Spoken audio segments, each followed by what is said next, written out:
कुछ दिनों से बिल्कुल चर्चा में है ये बात कि नई फिल्म सिटी बनने की कोशिश हो रही है। योगी जी मुंबई के बड़े बड़े प्रोड्यूसर डायरेक्टर से मिल रहे हैं, मुंबई दौरे पे हैं। कुछ लोगों को बहुत ज़्यादा समस्याएं हो रही हैं। तो इस मुद्दे पे, इस बात पे बहुत सारे लोगों ने कहा कि सर जी आप एक अपील डालो कि हमारी जो न्यू फिल्म सिटी बने, जो यूपी में बनने वाली है, वो कैसा होना चाहिए। मेरा एक विचार है जो मैं ये चाहता हूँ कि हमारे देश का जो न्यू फिल्म सिटी है वो कैसा बने। आज मैं यही मुद्दे पे बात करूँगा इस वीडियो में। लेकिन उससे पहले एक और इम्पॉर्टेंट बात करूँगा कि इसके पहले एपिसोड नंबर 1 मैंने यूथ चेंज के नाम से जो अपलोड किया था, आप लोगों का बहुत प्यार, सपोर्ट, सम्मान मिलने के कारण मैं आज एपिसोड नंबर 2 भी लॉन्च करूंगा इस वीडियो में। क्योंकि कुछ लोगों ने तो ऐसा भी कमेंट किया कि सर जी यूथ चेंज के टॉपिक पे जो आप बातें करते हैं, अगर आप हो तो मुमकिन है यूथ चेंज हो सकता है।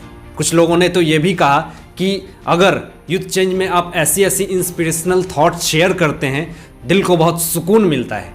तो आप लोगों के यही पॉजिटिव कमेंट के कारण मैंने ये सोचा कि क्यों ना इस एपिसोड को आगे बढ़ाया जाए और हमारे ऐसे ऐसे ज्ञान और ऐसे ऐसे मोटिवेशनल बातें और ऐसे ऐसे धर्म की जो हमारी इतिहास, पारंपरिक बातें हैं जिसको धूमिल की जाती है, मैं उन सारे चीज़ों को आप लोगों के सामने लाऊंगा और उन सारे इतिहास के पुरातात्विक लोगों के उस पराक्रमी और वीरता की कहानी आप लोगों को बताऊंगा और सुनाऊंगा भी। जो यूपी में न्यू फिल्म इंडस्ट्री बनने की जो कोशिश हो रही है, शुरुआत हो रही है, मेरा एक ओपिनियन ये कहता है कि जो न्यू फिल्म इंडस्ट्री बने वहाँ पे दूर दूर तक नेपोटिज्म नहीं हो। दूर दूर तक जो लोग ड्रग्स या नशा करते हैं, जो नशाखोर है, वैसे लोगों की एंट्री बैन होनी चाहिए। और उसके बाद जो न्यू फिल्म सिटी है एसएसआर के नाम से वो बननी चाहिए, ताकि हमारे एसएसआर की जो कुर्बानी है वो बर्बाद ना जाए। सबसे इम्पोर्टेंट बात, क्वालिफिकेशन कंपलसरी होनी चाहिए। ऐसे लोग नहीं कि नेपोटिज्म के कारण उसके बाप बहुत ज़्यादा बड़े डायरेक्टर है, बड़े एक्टर है, तो उसका बच्चा अगर नहीं भी पढ़ा लिखा हो तो आकर के फिल्म इंडस्ट्री में काम करने लगे। बिल्कुल नहीं, एजुकेटेड पर्सन और क्वालिफिकेशन कंपलसरी है। अगर फिल्म सेंसर बोर्ड से अप्रूव हो जाती है, ऐसे फिल्म को ही पब्लिकली पब्लिश करनी होगी।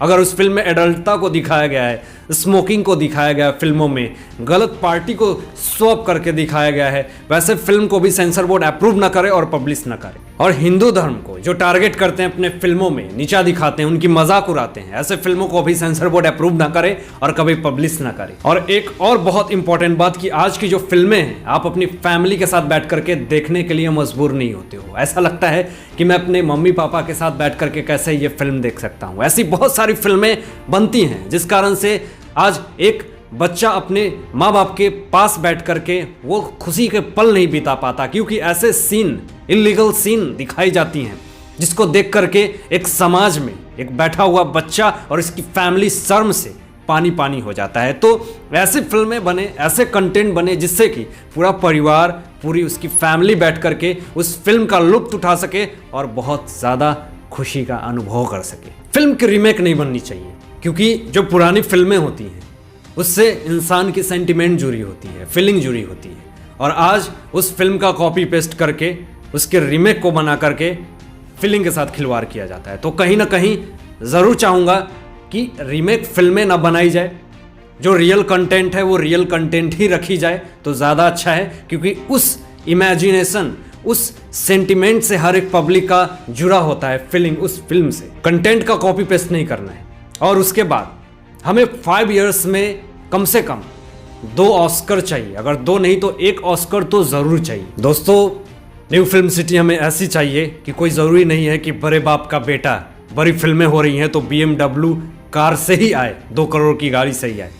एक किसान का बेटा भी सुपरस्टार बन सकता है अगर उसके अंदर टैलेंट है तो। मैं आपको एक और इम्पॉर्टेंट बात बता देना चाहता हूँ कि इंटरटेनमेंट इंडस्ट्री, जो कि साल में 1000 करोड़ से ज़्यादा टर्नओवर है, जिस कारण से आज गवर्नमेंट को सबसे ज़्यादा फोकस करनी चाहिए इंटरटेनमेंट इंडस्ट्री पे, कि आखिर इस इंटरटेनमेंट इंडस्ट्री के कारण न जाने हज़ारों लोगों की रोज़गार चलती है, लाखों लोगों की रोज़गार चलती है। अगर आज उस इंडस्ट्री के ऊपर बहुत बड़ी आपत्ति आई हुई है तो आज सरकार को सबसे पहले उन सारे चीज़ों को ख़त्म करने के लिए आगे आनी चाहिए। और उसके लिए योगी जी बहुत अच्छा कार्य कर रहे हैं और उसके लिए बड़े बड़े डायरेक्टर, प्रोड्यूसर और इन्वेस्टर से जाकर के मिल रहे हैं। दोस्तों मैं आपको बता दूं कि इंटरटेनमेंट इंडस्ट्री सबसे ज़्यादा टैक्स पे करती है पूरे ऑल ओवर इंडिया में। तो क्या आज गवर्नमेंट को सबसे ज़्यादा फोकस नहीं करनी चाहिए? मैं गवर्नमेंट से अपील करूंगा कि बहुत जल्द आप लोगों की निगरानी में एक न्यू फिल्म इंडस्ट्री बने, ताकि जहां पे एक गरीब किसान का बच्चा भी अपनी टैलेंट को दिखा सके और अपने उस हुनर को दिखा करके पूरे देश में अपनी नाम कर सके। वहां पे नेपोटिज्म का कीड़ा नहीं होना चाहिए। मुसीबत में हमें क्या करनी चाहिए, आज का एपिसोड इसी सीख पे है।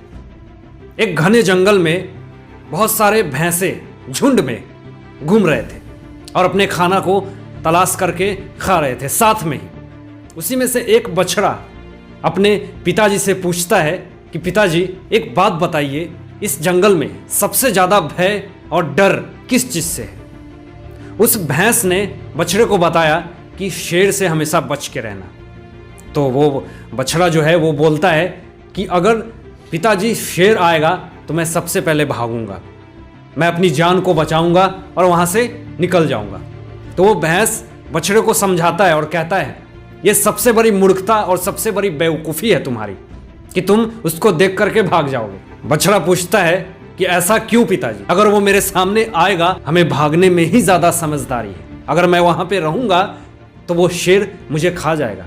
भैंसा ने समझाया कि अगर तुम भाग गए तो सबसे बड़ी मूर्खता है तुम्हारी, वो शेर तुम्हारा पीछा करेगा और तुम भागते भागते अगर कहीं बीच में गिर गए तो वो शेर तुम्हें मारकर खा भी जाएगा, और गिरने का मतलब यही है कि तुम्हारी मौत तय।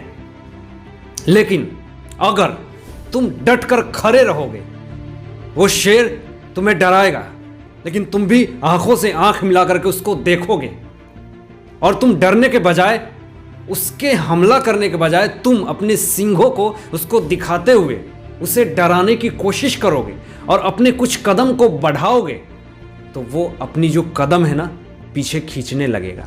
वो सोचेगा कि ये बछड़ा जो है वो काफ़ी हिम्मत वाला है, साहसवीर है, इससे अगर मैं हमला करूंगा तो मेरी जान खतरे में आ जाएगी। और एक चीज़ और, तुम अपने आसपास देखोगे तो तुम्हारे परिवार तुम्हारे सपोर्ट करने के लिए खड़े होंगे, और अगर तुम भागोगे तो बिल्कुल अकेला फील करोगे और वो शेर तुम्हें खा जाएगा।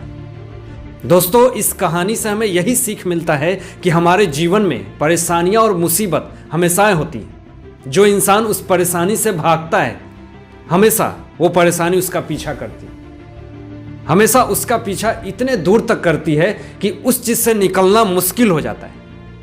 लेकिन जो इंसान उस परेशानी का सामना करना सीख जाता है, जितना भी बड़ी से बड़ी मुसीबत आए, बड़ी से बड़ी चट्टानों से भी बड़ी मुसीबत आए, उसके लिए वो सामना करने के लिए आगे खड़ा होता है, तो वो उस चीज़ से लड़ता है और वो परेशानी उससे दूर चली जाती है। कहने का यही मतलब है कि अपनी ज़िंदगी में परेशानी से और मुसीबत से पीछे ना हटे, उसका डट कर सामना करें। कैसा लगा यूथ चेंज का आपको ये सीख और आज की वीडियो ज़रूर कमेंट करके मुझे बताएं। तो आज के लिए बस इतना ही।